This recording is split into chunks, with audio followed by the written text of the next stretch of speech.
explained in a millisecond, they sure do bring it up a lot. Timber.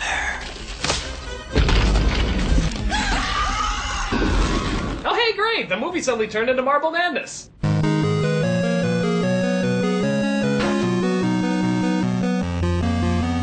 So the Peach rolls out to the Atlantic Ocean, where it appears all they have to do is ride it all the way to New York City.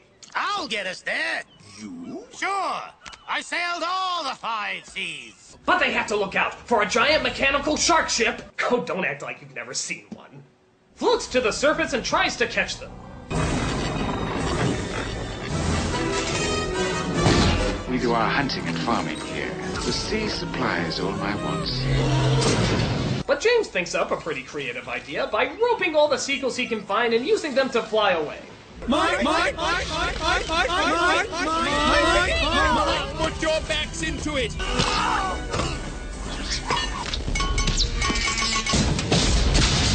And if you're wondering where that giant harpooning metal shark came from or what his story was, good for you. So as they start eating part of the peach because they're hungry, all the bugs decide to... I've eaten many strange and scrumptious dishes in my time. Really? We're singing a song about eating the goddamn peach? These foods are rare beyond comparing, some right out of reach. Newman! But there's no doubt I'd go without a million plates of each. I mean, not that I have a problem with them singing about this at all. I'm sure this does a great deal to further the story and give insight into the characters. I'm just a little curious what other similar musical numbers they turned down to fit this one in. Such important songs like The Sky is Blue, My Tongue is in My Mouth, Butts Make Poo, and God knows what else. God, can you imagine what this movie would be like without these essential Randy Newman songs? No, but God, I'm trying to. So as the spider starts to tuck James to sleep, or is she planning to eat him, he finds out that she much prefers a life of being alone.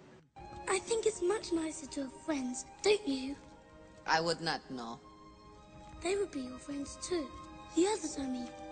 If you just let them. No.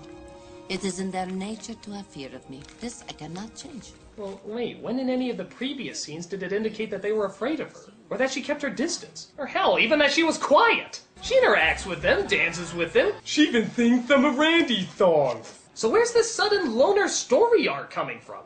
Now to sleep. You have had a very tired making day. By the way, if I am sucking your brains out in the middle of the night, I apologize. So James goes to sleep and has a dream that he's in Monty Python's Flying Circus. You can't crawl away from us!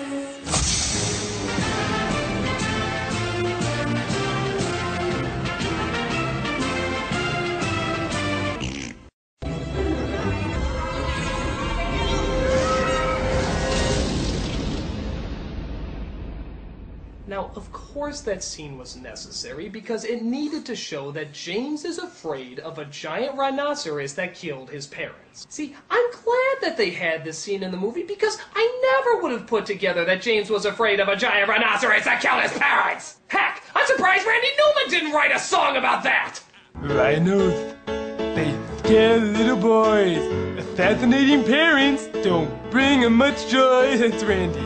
But it turns out the centipede led them in the wrong direction, and now they're in the Antarctic. So they go underwater to see if they can find a compass to lead them in the right direction. They come across several pirate ships, including one that has the statues of his aunts in front of it. I don't get it. When they suddenly come across skeleton pirates, one of them played by Jack Skellington. Was this an incredibly clever cameo, or was Henry Selick just too cheap to make other puppets? Either way, it's pretty cool. Listen, fellas, I got a long history of back problems. Now, tell me what you know about Christmas Land. But James and the spider come to save him, just making up the law of underwater physics as they go, and manage to get the compass. And since I am dead, I can take off my head. Oh, thank goodness, you're all right. Mr. Centipede, would you please do us the honor of navigating us out of this icebox? Seeing how you got us into this icebox. You said it, Mr. Grasshopper. So just as you're wondering if those birds ever need to eat or sleep, we see James come across a rather touching musical moment.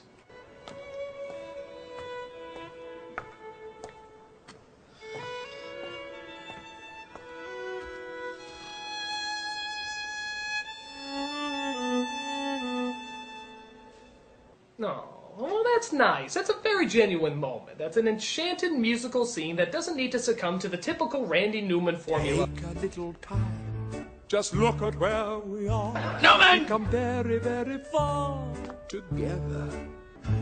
Love Is the strangest thing.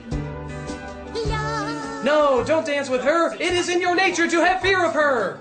Love is the sweetest thing. Love does exactly what it wants. By the way, if you're wondering what all those things flying around in the background are, guess what? Never explained. But that's not a bad thing, no! It makes about as much sense as, oh, I don't know, an unexplained giant rhinoceros killing some middle-aged people. But that works! In a way I can't possibly explain at all. It still works, it still works! So just when it looks like they finally made it to their destination, they come across a rather unfriendly visitor. Choose the form of the destructor. Remember what your parents said, James? Look out, a rhino? Try looking at it another way.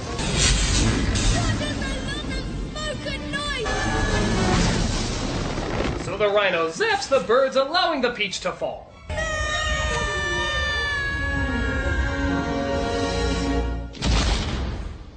Rhinos, they scare little boys. Actually, it lands on top of the Empire State Building, right dab in the middle of New York. And just what exactly was that giant rhino that James said was only a bunch of smoke and noise? I don't know! I don't know! All that build-up and they never explain what he was running from that whole time! And that's just fine! So after James changes back to his normal self, the ants come in and try to take back what they claim is rightfully theirs. But James isn't gonna have any of that. This is all something he dreamed up. Well, maybe it started that way, as a dream, but doesn't everything? Those buildings, these lights, this whole city. Somebody had to dream about it first, and maybe that's what I did. I dreamed about coming here, but then I did it. You're going home with us. No, not this time. I flew in a giant peach across the ocean. I landed on top of the tallest building in the world. I made it. I'm not the one who's nothing. You are.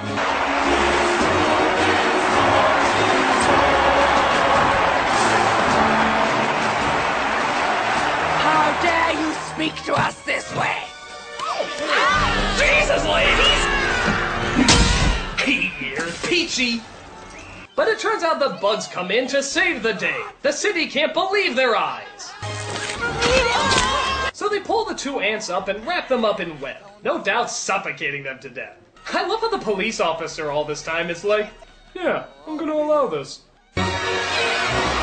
So everybody brings out the confetti they've been holding on to for God knows what reason, and James becomes a hero telling all the kids on the block his tale. James, dinner is ready. All right, nearly finished. And then an exciting, unexplained anticlimax with a rhino. And that's James and the Giant Peach. It's fantastic, glorious, stupendous! But if I was to find some fault with it, just hear me out, just hear me out! I would say that while the film is creative, it's also pretty clumsy. A lot of stuff doesn't add up, a lot of scenes go nowhere, the songs are pretty forgettable, and the live action stuff is surprisingly more over the top than the animated stuff. What they changed from the book actually raises more questions than it does simplify things, which results in it being both weird and confusing. But with that said, the animation is very good. Designs are a lot of fun, and even things like those cheesy sets actually do have sort of a strange charm to them. You also have to give the film credit that it didn't need to resort to pop cultural references, as a lot of animated films were doing at that time. It was at least trying to tell a timeless story. So is it for me? No, but I can see why it has an audience. The stuff that's neat is still pretty neat, and there's a lot of things in the movie that can be considered pretty impressive.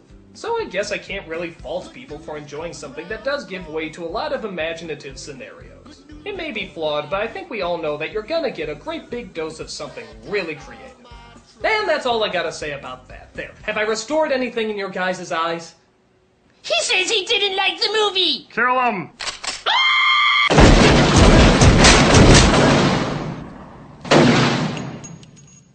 My name is James. That's what my